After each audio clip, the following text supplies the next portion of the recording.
Silver is in the air sa isinagawang pagdiriwang ng 25th anniversary ng Our Lady of Mount Carmel Medical Center o OLMCMC nitong Huwebes, July 16. Idinaos ang selebrasyon sa Laos Group Event Center sa pamumuno ni Engineer Adrian Briones, Chairman of the Board at Hospital Administrator, kasama ang kanyang may bahay na si Dr. Monet Briones, President and CEO ng OLMCMC.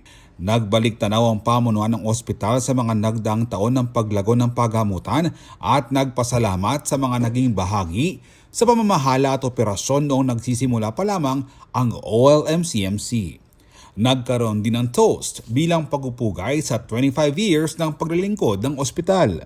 Ayon kay Dr. Maria Carmela Briones Diaz, Chief Operating Officer ng OLMCMC, isa sa mga pinanindigan ng ospital ang pagbibigay ng malapamilyang pag-aaruga sa mga pasyente at kanilang mga kawani. I think what sets us apart from the other hospital is one, Mount Carmel is run as a family business, so we really treat our patients as part of our family. Our doctors, our staff, talagang kapamilya talaga lahat yan. Ngayon, from that essence, talagang we start with the heart.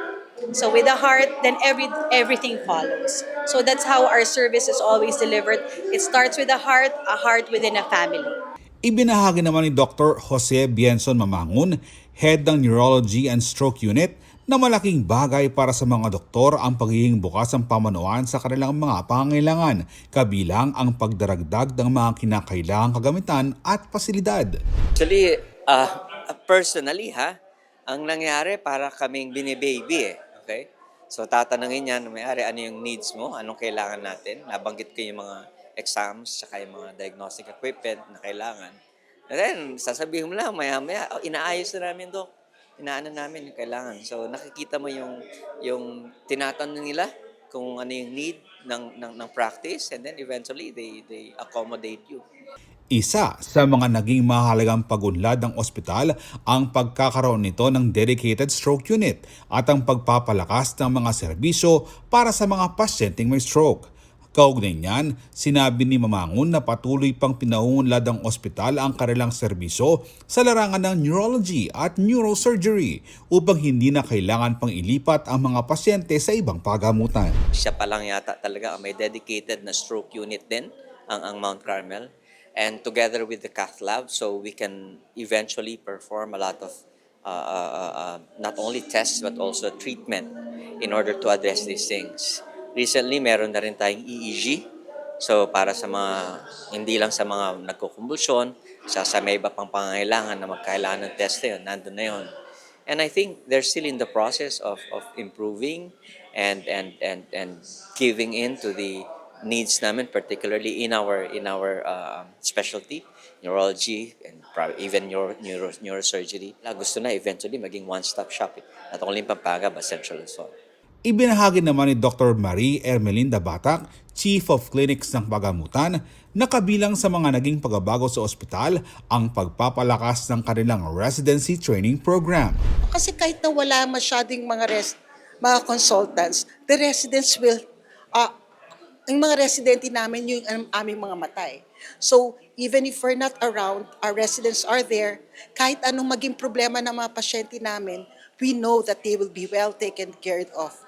Nasa magandang kamay sila kasi with the residency training program ng IM, na aalagaan, mabuti ang pasyente namin. Sinabi rin ni Batak na nananatiling bukas ang ospital sa mga bagong doktor na gustong maging bahagi ng OLMCMC, gayon din sa mga makabagong teknolohiya sa larangan ng medisina. Hindi lang yung matatanda ang nandyan. Yung mga bata pag nandyan, pag dumarating yung mga bata, we also get good, new information, new technology na i-imbibe din ng Mount Carmel yung mga bago. Hindi lang kasi invited na lahat ng doctors hindi kami nahuli kasi yung mga bagong doctors, may bagong technology yan na kaya updated Mount Carmel. Nagpaabot naman ng pagbati sa okasyon si PhilHealth Vice President for Corporate Affairs Group Walter Bacareza.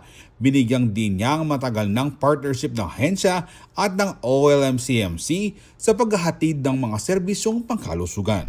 Yeah, I would like to convey my congratulations to Mount Carmel, no, and management and leadership of Mount Carmel for the 25th anniversary.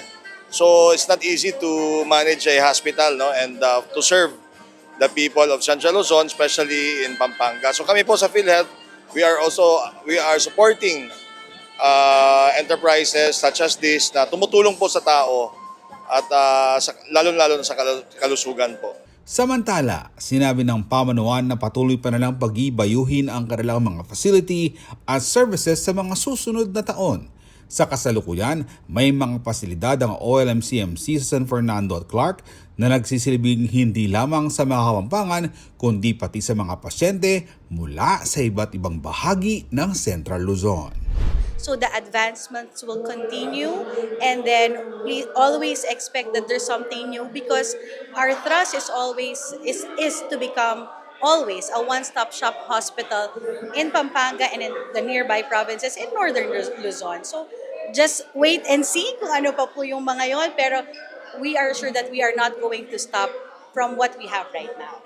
Dakala salamat keng tiwala, suporta at lugod abibiyayo po keng Mount Carmel kasi ito po yung reason bakit kami at ngeni at hanggang ngeni at kami kasi ing lugod at support tayo po at ikami imburiming ibahagi kaya kayo tuloy-tuloy care at service, healthcare service kareng Kapampangan at sa lahat ng mga taong pupunta sa loob ng pamilya ng Mount Carmel. Ito hindi lang sa mayaman, kundi sa lahat ng klase ng tao.